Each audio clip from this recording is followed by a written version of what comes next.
This is Fox 31 News at 10.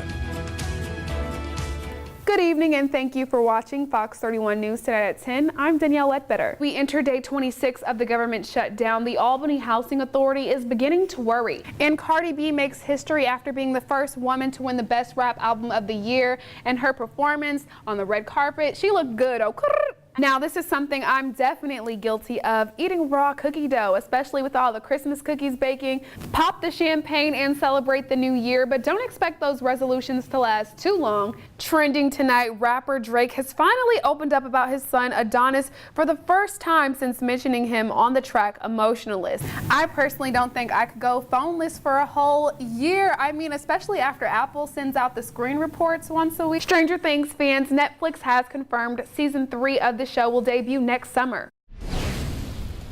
2 Hamilton Elementary School students were hit by a car early this morning. The students were crossing the road to try to catch the bus when the driver ignored the stop arm.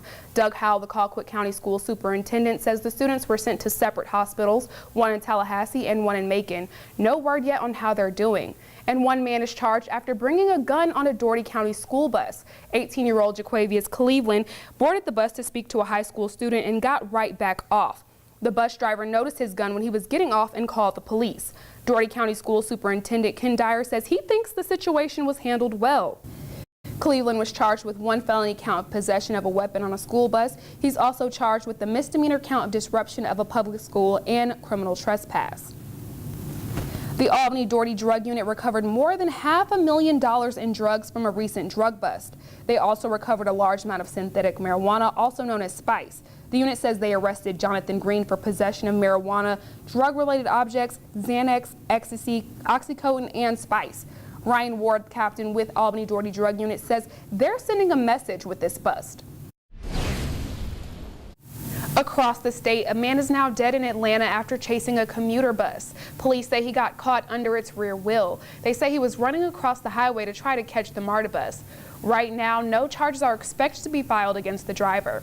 And Nathan, it's been cold and cloudy for weeks. When can we expect some sunshine?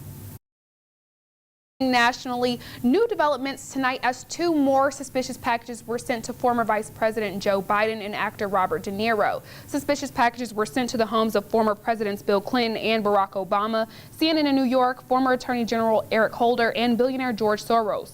Another was found in Florida at the office of Representative Debbie Wasserman Schultz. Authorities are treating the series of mailings as domestic terrorism.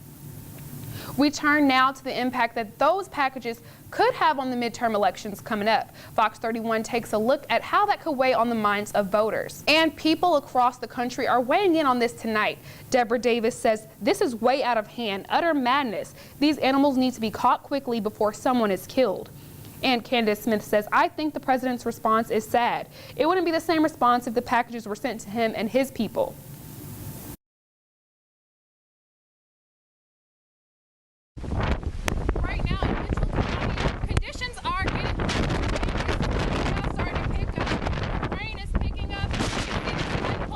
When the school system loses a bus driver, sometimes the other drivers have to double up on their routes. But sometimes it's not enough to make sure the students get there on time. Shopping for back-to-school items can put parents into a frenzy. The packs of paper, pencils, and folders, they start to add up. Coming home to a home like this one can have a large impact on a child that's going through the foster care system. That's according to a few foster care parents. Across the area after Hurricane Michael ripped through southwest Georgia. Now I want you to take a look at this tree right here. It fell on top of these power lines. One day in the classroom, my eyes was red, I was sweaty, I was having trouble breathing, and everyone was asking me, are you okay?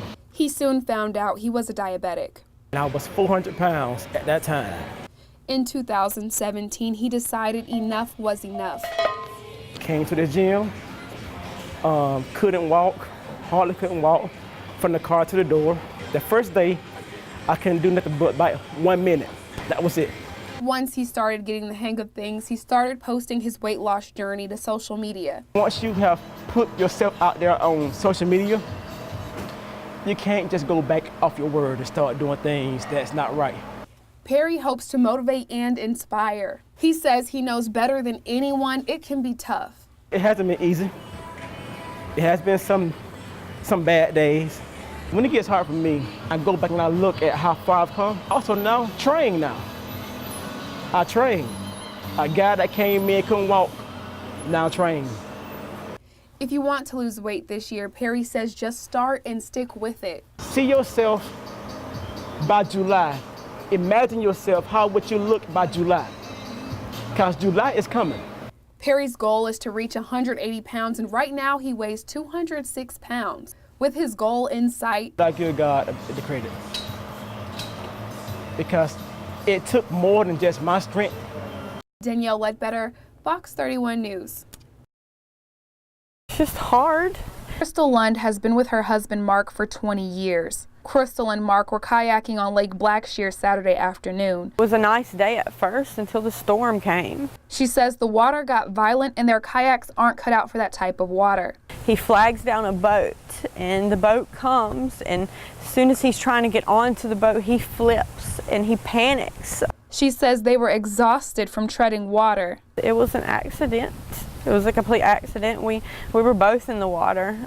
If it wasn't from the people that saved me, I would have been with him. It's like losing your best friend and your husband all at the same time. You just we did everything together. The pair even ran a business together. They owned Lund Training and were personal trainers and nutritionists out of Tony's Gym. Lund hopes people will remember Mark for his love for people and his desire to help others. Touched a lot of lives. He was just loved. I mean, he loved everybody, had lots of friends, would do anything for anybody. He would give the shirt off his back for anybody. Lund says she doesn't know how she's going to get through this tough time. God's about the only thing that I know. I've been praying so much. I don't know. When you're with somebody for 20 years and I'm only 34, you know, what do I do for the rest of my life? But for now, she's taking it one day at a time. Danielle Ledbetter, Fox 31 News.